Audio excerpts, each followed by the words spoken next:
I'm lying face down in the dirt. Sticks and leaves are covering me. Anissa told me it's part of the game, that I need to hide. But something feels wrong. I hear them whispering behind me. Then I feel it. A sharp, burning pain in my back. Then another. And another. I try to turn around. Morgan's standing over me with a knife. My best friend. The girl I've known since I was 3 years old. She's stabbing me.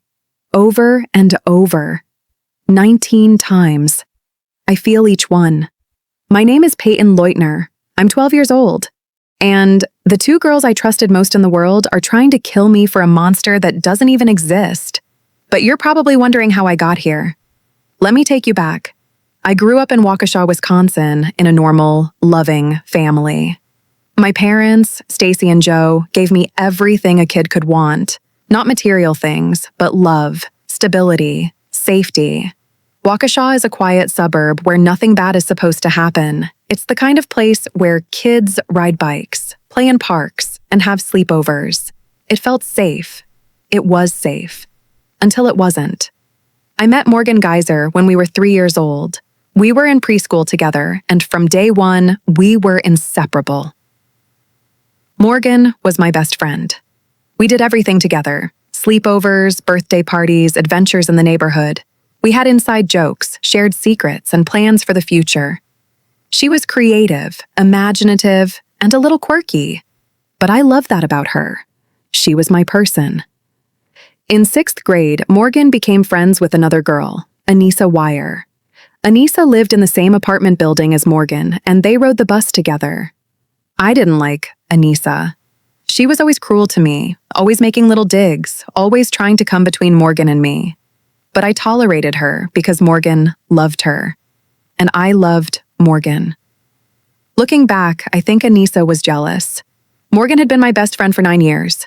Anissa wanted that. She wanted Morgan all to herself, and she found a way to make that happen. Anissa and Morgan both became obsessed with something called creepypasta, internet horror stories. Their favorite was Slender Man, a fictional character who supposedly stalked children in the woods. He's described as this tall, faceless figure in a black suit with impossibly long arms. He was created by someone online in 2009 as part of a horror fiction contest. He wasn't real. But Anissa and Morgan believed he was. I thought Slender Man was terrifying. I didn't want anything to do with him, but they were obsessed. They would talk about him constantly, draw him, read stories about him. They believed that if they didn't please him, he would hurt their families. And the only way to please him, they decided, was to kill someone. They decided to kill me. I didn't know that since December 2013, Morgan and Anissa had been planning my murder. I didn't know they'd discussed different ways to kill me, in Morgan's basement, in a bathroom, in a park.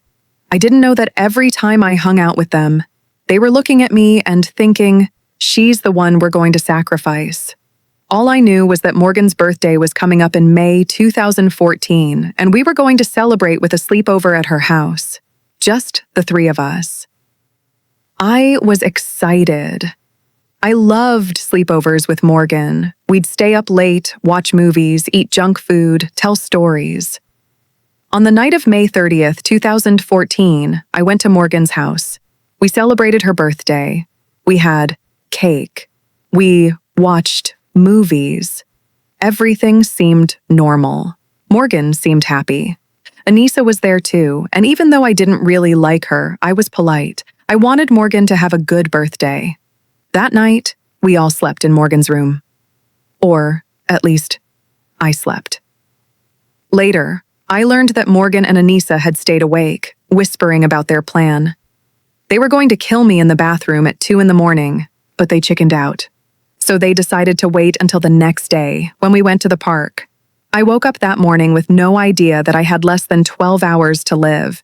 No idea that my 2 best friends had looked at me sleeping and decided today was the day. After breakfast, we decided to go to David's Park. It was close by, heavily wooded, and we'd been there before. It was a beautiful spring day. May 31st, 2014.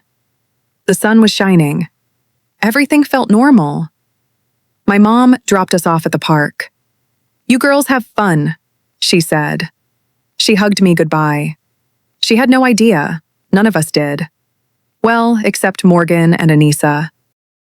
Morgan suggests we play hide and seek in the woods. I think it sounds fun. We're 12 years old. Hide and seek is still something we do. Payton, you hide first, Anissa says. She's smiling. Like, this is just a game. We walk deeper into the trees. The woods are thick here, full of brush and shadows. Anissa points to a spot on the ground. Lie down and cover yourself with sticks and leaves, she says, so we can't find you easily. I do what she says. I lie face down on the ground. I start putting leaves over my back, playing along. I'm laughing a little, thinking this is silly but fun. That's when I hear them whispering behind me. My stomach twists. Something feels off. Then I feel it, a sharp, searing pain in my back. I try to turn my head. Morgan is standing over me. She has a knife, a 5-inch blade, and she's stabbing me, again and again. The pain is unlike anything I've ever felt. It's white hot, blinding. I can't breathe. I can't scream. I try to get up, but they're on top of me. Morgan keeps stabbing. Anissa is telling her to keep going. I'm sorry, Morgan says. But she doesn't stop. 19 times. 19 times the knife goes into my body, my arms, my legs, my torso. She's hitting major organs, my lungs, my liver, my stomach, my diaphragm. I don't know how long it lasts, seconds, minutes. It feels like forever. Finally, they stop. They're both standing over me, breathing hard. I'm lying there, bleeding, too shocked to fully understand what just happened. Payton, Anissa says, we're really sorry.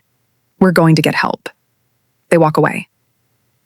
I hear their footsteps fading. I'm alone now, in the woods, bleeding out, dying. I lie there for a moment. Everything hurts. My body is screaming. I can't breathe right. One of my lungs is collapsing. Blood is soaking through my clothes, pooling around me. But something inside me kicks in. Survival instinct. I'm not going to die here. Not like this. I push myself up. My arms are shaking. Everything is spinning. I grab onto a tree for support, then another. I'm stumbling through the woods, leaving a trail of blood behind me. Vision isn't really a priority right now. I remember thinking, my body is using all its energy just to keep me alive. I can't focus on anything except putting one foot in front of the other. I don't know how far I walk. Not far. Maybe 100 yards. But it feels like miles. Finally, I reach a clearing. I see grass. I collapse onto it. A man on a bicycle rides past. He sees me. He stops. "Oh my God," he says. He pulls out his phone and calls 911. "I've been stabbed," I manage to say. My voice sounds far away, like it's not even mine. He stays with me until the paramedics arrive. He saves my life. The ambulance ride is a blur. Sirens, voices, pain, so much pain. Paramedics are working on me, trying to stop the bleeding, trying to keep me alive. At the hospital, I'm rushed into surgery. My parents arrive. My mom sees me covered in blood, stab wounds all over my body, and I see the terror in her eyes. "You're gonna be okay," she tells me, holding my hand. "It's gonna be fine." But she's crying. And I'm scared. I'm so scared. The doctors tell my parents how close I came to dying. One of the stab wounds missed a major artery by a millimeter. If it had hit, I would have bled out in the woods before anyone found me. Another wound punctured both my lungs. Another cut my diaphragm. My liver and stomach were lacerated. 19 stab wounds. 19 times my best friend tried to kill me. The police arrive at the hospital. They need my statement. I'm 12 years old, lying in a hospital bed with tubes and wires attached to me, and I have to tell them what happened. "Morgan and Anissa," I say. "They did this." The officer looks confused. "Your friends?" I nod. I'm crying now. They stabbed me. They left me there. What I don't know yet is that Morgan and Anissa didn't run away. They didn't go get help like they promised. They walked to a nearby Walmart, planning to start their journey to Slender Man's mansion, which they believed was in Wisconsin's Nicollet National Forest. They were caught by police while walking along a road, still covered in my blood. And when questioned, they confessed immediately. They told police everything. About Slender Man. About planning my murder for months. About how they believed he would make them his proxies if they killed me. About how they'd almost done it multiple times before but kept chickening out. They confessed like it was nothing. Like murdering their friend was just something they had to do.